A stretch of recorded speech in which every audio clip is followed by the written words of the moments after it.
Let's continue studying sigmatropic rearrangement, and we have talked about the rearrangement involving this type of molecules, but let's identify this. This part is a vinylic group, and this having 3 carbon, this is allylic. So this is an allylic vinylic ether. And these type of rearrangement happen with these ethers.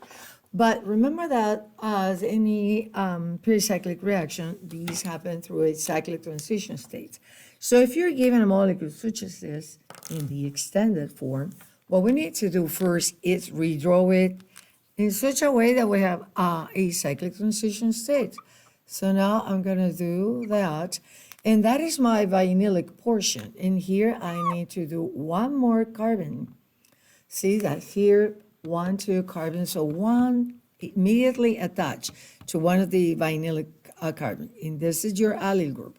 Once that I have it here, I have it in the conformation that I can do the rearrangement. And what we're doing then is now, after we have identified the vinylic portion in the allylic portion, the bond that breaks actually is always this bond in the allylic side. So now let's draw the arrows. So I'm going to do that arrow. And now this is to remember that we need 3 arrows. And so now my product is going to be, remember, we having a double bond here. We're making a double bond, single. And this is single, and now I have a double bond here. And notice now that is a ketone, right? And we said that the equilibrium is favoring the products due to the fact that that bond is stronger. So again, if you have a molecule in an extended conformation, first step would be redrawing it to have the cyclic transition state.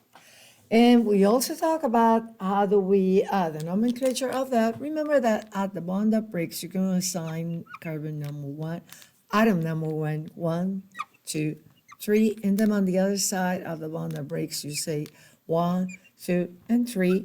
And now you're making a bond. A new bond is between 3 and 3. So that is a 3-3 sigmatropic rearrangement. Claisen is the name for that. Okay, now let's look at the molecule below. Analyzing that, notice that here you have the ether, right? On that side, this is the allylic group. So here you have 1 carbon and then the double bond. And this looks like the vinylic portion. So this part is your vinylic right there. And that is your allylic portion. But as is, I don't see the cyclic transition state. So what I need to do is redraw that molecule. So I'm going to rotate the bond here to make the cyclic transition state. So I'm still doing that. But now this is the same. Notice 1 carbon away. It's the same ether, but now drawn in a different conformation. And as we said, the bond that we're going to be breaking is the bond here at the allylic portion. So is this bond. So here I count 1, 2, 3. 1, 2, and 3. And breaking that bond, I'm going to make this. Now it's going to form a double bond with the oxygen. High electrons here and there. So let's draw the product, the result after that.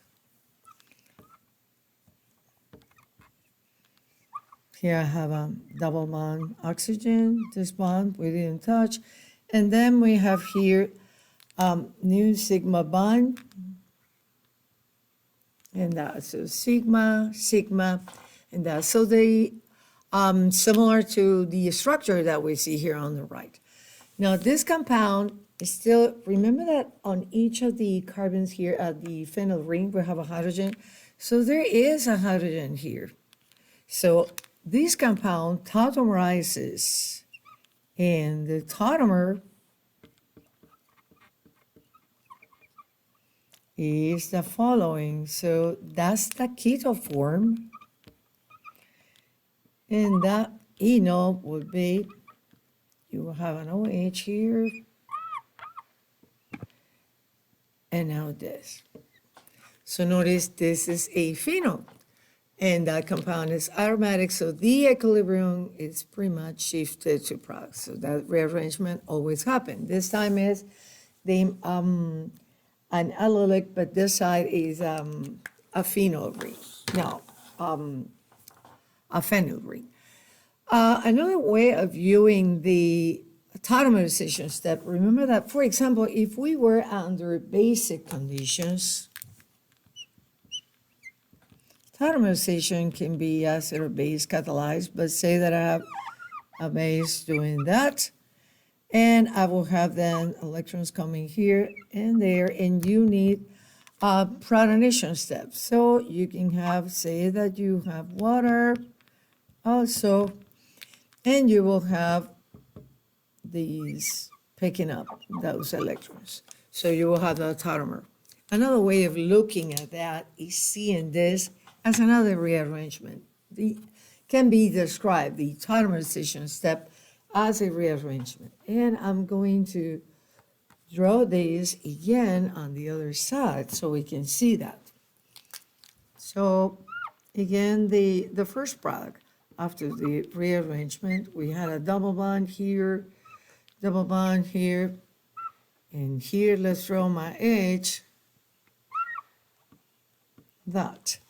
Now, let's look at that net change here. This broke. So we can say here that this is also a rearrangement. So if we label this 1 and that bond, that break is here, so 1, 1, and then I go 2 and 3. The hydrogen at the end is transferred to the O.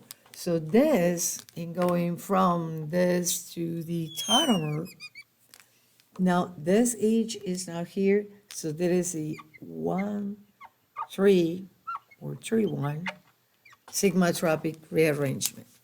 But we can see that this is simply a tautomerization step, and since this is aromatic, then the equilibrium is shifted to the product. So that's one example of Claisen rearrangement.